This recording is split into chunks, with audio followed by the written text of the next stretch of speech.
دوسری صورت تھی مستثنا مفرغ نہ ہو، کلام غیر موجب ہو. کلام کو ہم نے منفی میں کر دیا. جب ہم نے کلام کو منفی میں کر دیا، اب زید آیا ہے آگے مستثنا، تو اس میں ہمارے پاس آپشن آ جاتا ہے، چاہیں تو اس کو نصب دے دیں، چاہیں تو اس سے بدل بنا دیں. مستثنا منہ سے چاہے تو بدل بنا دیں، چاہے تو مستثنا کہہ کے نصب دے دیں.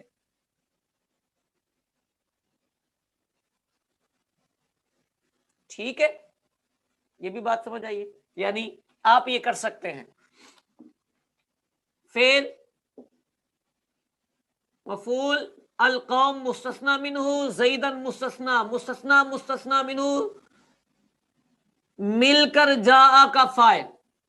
آپ یہ بھی کر سکتے ہیں مبدل منہ بدل، مبدل منہ اپنے بدل سے مل کر جاء کا فاعل. جی بدل بنائیں گے تو جو مبدل منہ کا اعراب ہے وہ دینا پڑے گا، مستثنا بنائیں گے تو نصب آ جائے گا. یعنی اس صورت میں آپ کے دو اعراب کی آپ کو اجازت ملے گی. دو اعراب پریشان کرنے کے لیے نہیں ہوتے، آپشنل ہی ہوتے ہیں، پیپر آسان ہو جاتا ہے اس سے. ٹھیک ہے. تیسرا،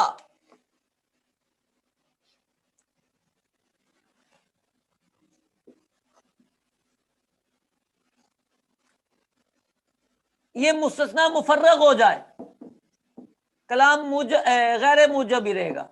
موجب میں تو مفرغ ہو ہی نہیں سکتا. کلام غیر موجب ہے اور مستثنا مفرغ ہے. اب کیا ہوگا، کیسے ہوگا؟ کلام غیر موجب، یہ اس کو غائب کر دو. ما جاءنی الا زید. اب کیا کریں گے؟ اب کریں گے یہ کہ اس کو لازمی جو آپ کا مستثنا منہ ہے اس سے بدل بنائیں. بدل واجب، بدل واجب، یعنی جو آپ کا مستثنا منہ غائب ہے نا، چھپا ہوا ہے، اس کو نکالیں، اس کو مبدل منہ بنائیں، اس کو بدل بنائیں. جب آپ بدل بنائیں گے تو اس کا اعراب بدل والا آئے گا. اس کو کہتے ہیں عامل کے مطابق اعراب آئے گا. تین صورتیں یاد رہ جائیں گی. پہلی صورت مستثنا مفرغ نہ ہو اور کلام موجب ہو، نصب واجب. مستثنا مفرغ نہ ہو اور کلام غیر موجب ہو تو دونوں آپشن، نصب دینا ہے نصب دے دو، بدل بنانا ہے بدل بنا دو.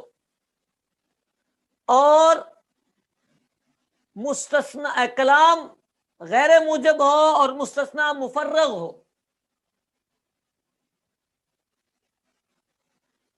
مستثنا مفرغ ہو کلام غیر موجب ہو، تو اس صورت میں عامل کے مطابق اعراب دینا واجب ہے. میں کرتا ہوں، ترکیب کرتا ہوں. فعل کے بعد مستثنا مفعول ہی بنے گا. اوئے کیا کر رہے ہیں مولانا؟ بیٹا جی یہ اس فعل کے بعد کی بات نہیں کی ہم نے. وہ جو خلا، ادا، حاشا، ما خلا، ما ادا، لیسا، لا یکون، وہ فعل تھے نا. اس کے بعد یعنی یہ جو کلمات استثناء میں آتے ہیں فعل، اس کے بعد مستثنا مفعول بنے گا. کلیئر ہوا؟ مطلب کسی کو یہ شبہ پڑا ہے طالب العلم کو کہ ہم نے بولا تھا فعل کے بعد مستثنا مفعول بنے گا؟ نہیں، ایسا نہیں بولا. وہ جو کلمات استثناء ہے نا فعل، ان کے بعد مستثنا مفعول بنے گا، وہ ڈن. اب یہاں ہے الا. اب یہ تین مقام آئے ہمارے سامنے، صرف تین. مجھے امید ہے کہ یہ تین پوائنٹ آپ کو آسانی سے یاد رہ جائیں گے. مستثنا مفرغ نہ ہو، کلام موجب ہو، نصب واجب. مفرغ نہ ہو، کلام غیر موجب ہو، تو عامل کے دونوں کا آپشن، بدل بنائیں تو بدل بنا دیں، نصب دینا چاہیں تو نصب دے دیں. مستثنا مفرغ ہو جائے اور کلام غیر موجب ہو تو بدل بنانا واجب. ٹھیک ہو گئی بات. یہی 3 آپشن. اب ایک پوائنٹ ہمارا استثناء کے سبق کا باقی ہے. وہ پوائنٹ ہے غیرہ سوا اور سوا کا اعراب. وہاں ہمیں مستثنا کا اعراب پتہ چل گیا. یہ تو پتہ ہے نا آپ کو مستثنا کا اعراب کیا آئے گا غیرہ کے بعد؟ کیا آئے گا؟ جر جر جر جر جر مجرور. جی جو اعراب الا کے بعد مستثنا کا ہوگا، جو آپ کا مطلب آپ یہ تصور کریں کہ غیرہ سوا اور سوا جہاں لکھا ہوا ہے وہاں الا لگا ہے. الا لگا کے جو اعراب مستثنا کا آنا تھا وہ آپ غیرہ پہ لگا دیں. سوا اور سوا جو ہیں ان کا بھی وہی اعراب بنے گا جو مستثنا کا بنے گا. یعنی اگر کلام موجب ہوگا اور مستثنا مفرغ ہوگا تو اس کا اعراب غیرہ پہ نصب واجب ہو جائے گا. کلام غیر موجب ہوگا اور مستثنا مفرغ نہ ہوگا، اس کا اعراب غیرہ پہ دونوں جائز ہوں گی باتیں. آپ اس کو بدل بنا کے ما قبل عامل کے مطابق اعراب دے دیں یا اس پہ نصب دے دیں. اگر کلام مستثنا مفرغ ہو جائے، کلام غیر موجب ہو، تو پھر عامل کے مطابق اعراب واجب ہو جائے گا. یہ بھی بات ٹھیک ہو گئی؟ لمبا تو نہیں ہو گیا؟ بہت سمیٹنے کی کوشش کی ہم نے. ہو گیا. اتنا سا تو برداشت کریں جی. دیکھیں خلاصہ کیا ہے. حاشا کے بعد مستثنا مجرور ہوگا. افعال استثناء کے بعد مستثنا مفعول بنے گا. جملہ فعلیہ بن کے حال بنے گا. یہ پوری ترکیب ہماری آسان ہو گئی. غیرہ سوا کے بعد مستثنا مضاف الیہ بنے گا. اور غیرہ سوا اور سوا پر جو اعراب آنا ہے وہ الا کے مستثنا والا آنا ہے. اب ایک چیز صرف بچی ہے کہ الا کے مستثنا پر کیا اعراب آئے گا. اچھا ترکیب بھی ہم نے ساتھ ساتھ سمجھا دی ہے کہ بنتے کیا ہیں یہ. تو بنتا اب الا کے بعد جو ہے جب آپ نصب واجب کریں گے تو اس کو آپ کو مستثنا ہی کہنا پڑے گا. یہ مستثنا بنے گا. مستثنا منہ مل کر یہ پیچھے جو بھی بنے گا، فاعل بن رہا ہو، مفعول بن رہا ہو، جو بھی بن رہا ہو بنے گا. اسی طرح اللہ پہ رحم کرے جب آپ نے اس کو عامل کے مطابق اعراب دینا ہے تو یہ بدل بنتا ہے. تو بدل بنا کے جب آپ عامل کے مطابق اعراب دے رہے ہیں، ہاں بیٹا اعراب آئے گا تو صرف غیرہ پر، سوا اور سوا پر اعراب نہیں آئے گا کیونکہ یہ اس میں منقوص اس میں مقصور میں چلے جائیں گے. لیکن بتانا تو پڑے گا نا، اعراب تقریری ہوگا. ایک بات اور بتانی ہے آپ کو، وہ بھی بتائیں. یہ جو الا ہوتا ہے، الا غیر صفتی اور صفتی، یہ سنا ہے کبھی؟ جو لفظ غیر ہے نا یہ صفت کے لیے ہے. اس کی جو وضع ہے یہ صفت والا ہوتا ہے معنی اس میں. یعنی یوں کہہ لیں رجل غیر عالم اگر لکھا ہو تو غیر عالم صفت بنے گا رجل کی. ٹھیک ہو گئی بات؟ تو غیرہ میں صفت کا معنی ہوتا ہے اور الا میں استثناء کا معنی اصل ہوتا ہے. لیکن کبھی کبھی الا غیرہ کے معنی میں استعمال ہو جاتا ہے. الا غیرہ کے معنی میں استعمال ہو جاتا ہے. جی نعمان بھائی، تو یعنی یوں کہہ لیں الا اپنے استثناء کے معنی سے نکل کے صفت کے معنی میں آ جاتا ہے. کلمہ طیبہ کی جو ترکیب ہوتی ہے، ایک آدھ منٹ اگر اوپر چلا جائے تو برداشت کیجیے گا. اب کبھی کبھی برکتیں زیادہ ہوتی ہیں تو وہ نیٹ منع کر دیتا ہے، کیا کر سکتے ہیں. لا الہ الا اللہ.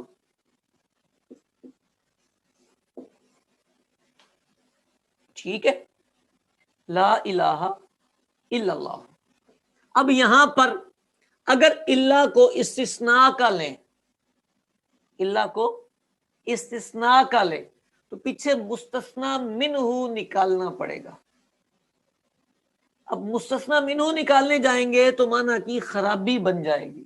یعنی اگر آپ یہ کہیں گے کہ اس کو ہم مستثنی منہ بنائیں اور اس کو مستثنا بنائیں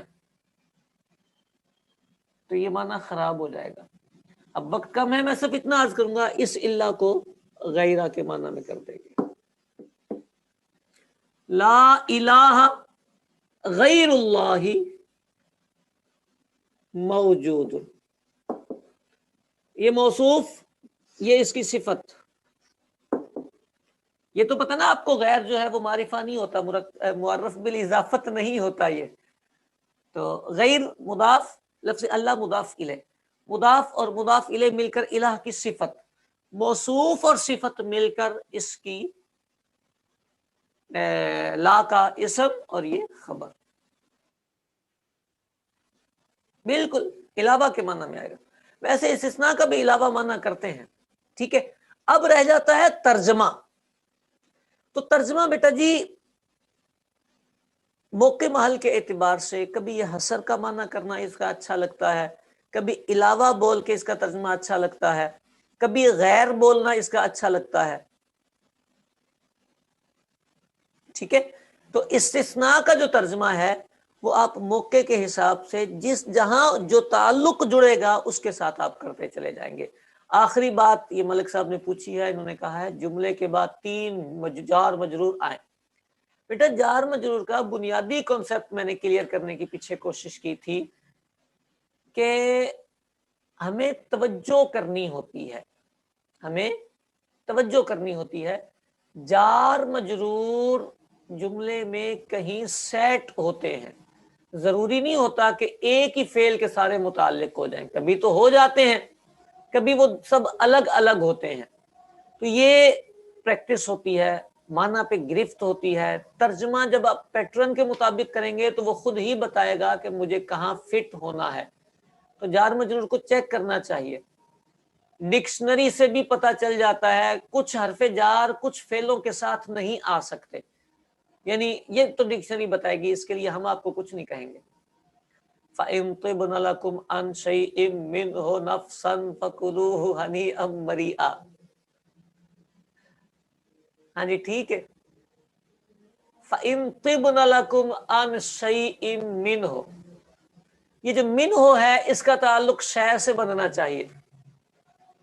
اس میں سے کوئی چیز تمہارے لیے وہ پسند کرے, تو چیز تو طبنا کے متعلق ہوگا, ان شے تو طبنا کے متعلق ہوگا. یہ جو منہ ہے یہ منہ شے کے متعلق ہونا چاہیے. شے اس میں جامد ہے تو شیء ثابت منہ آ جائے گا. آئیے سمجھ.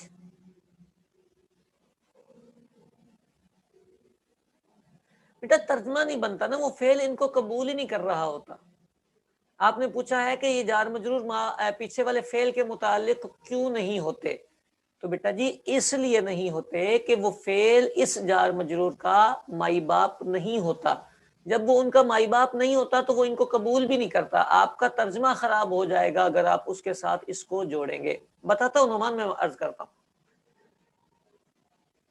دوبارہ وہ جو آیت مبارکہ تھی, فَإِن طِبْنَ لَكُمْ عَنْ شَيْءٍ مِّنْهُ, اگر وہ اس میں سے کوئی چیز, اس میں سے کوئی چیز, میں سے, اس میں سے, یہ ہے منہ کا ترجمہ.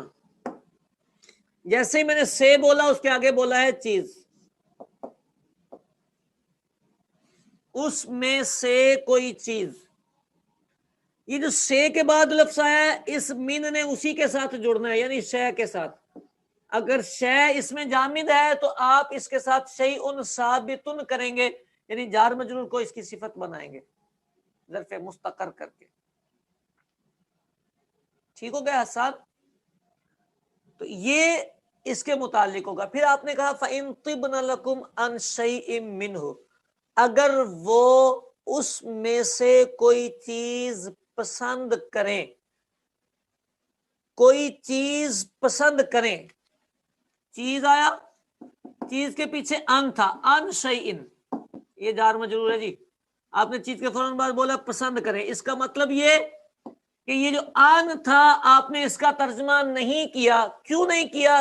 طابہ فعل کے ساتھ جو ان آیا ہے وہ اس کے صلے کے طور پر آیا ہے. آپ کو پتا چل جائے گا کہ یہ جو چیز ہے، یعنی یہ جو جار مجرور ہے، یہ جڑ گیا ہے تبنا کے ساتھ. ٹھیک ہو گئی بات؟ نعمان نے آخری بات پوچھی ہے، 3 منٹ اوپر ہوئے، 1 منٹ اور دے دیں. حصر کسے کہتے ہیں؟ بیٹا حصر کا معنی ہوتا ہے تخصیص کر دینا، خاص کر دینا. کبھی کوئی چیز، کوئی کام کسی کے ساتھ خاص کر دیتے ہیں تو ہم کہتے ہیں یہ کام اس کے ساتھ ہم نے حصر کر دیا ہے. مثال کے طور پر یار میں نے ہی سبق پڑھایا ہے اور کسی نے نہیں پڑھایا، تو یہ میرے اوپر اس کا حصر ہوا ہے، سبق پڑھانے کا حصر میرے ساتھ ہوا ہے. اچھا یہ تو فاعل کا حصر ہوا. کبھی ایسا ہوتا ہے فعل کا حصر کر دیتے ہیں ہم. میں نے سبق ہی پڑھایا، گیم نہیں کھیلی، میں نے گپے نہیں ماری، باتیں نہیں کی، میں نے سبق ہی پڑھایا ہے. سمجھ آئی؟ یہ ہم نے فعل کا حصر کیا. جب ہم کسی کام کو یا کسی بندے کو یا کسی چیز کو خاص کر دیتے ہیں تو وہاں حصر ہو جاتا ہے. ما جاءنی الا زید، میرے پاس صرف زید ہی آیا، حصر ہوا. ٹھیک ہو گئی بات؟ جار مجرور بیٹا پھر عرض کروں پریکٹس پہ ڈیپینڈ کرتے ہیں، ترجمے پر ڈیپینڈ کرتے ہیں. آپ کو توجہ ترجمے پر زیادہ دینی پڑتی ہے. جتنی پریکٹس کریں گے اتنے پرفیکٹ ہوں گے. ملیں گے کل پھر نئے سبق کے ساتھ. اس استثناء کی تھوڑی سی پریکٹس کیجئے گا. یوٹیوب پر ترکیب رکھی ہوئی ہے لا الہ الا اللہ کی، اور بھی کچھ اس میں باتیں بیان کی ہیں. تو اگر آپ کو مطلب اچھا لگے تو یوٹیوب سے اسے ڈاؤن لوڈ کر لیے گا اور اسے اچھی طرح سن لیجیے گا. اس میں اللہ اور غیرہ کی بات بھی بتائی گئی ہے. فی امان اللہ. چند منٹ زیادہ لیے، معذرت خواہ ہوں. اللہ آپ سب کو سلامت با کرامت. جی زندگی نے ساتھ دیا، زندگی نے وفا کی، قسمت نے ساتھ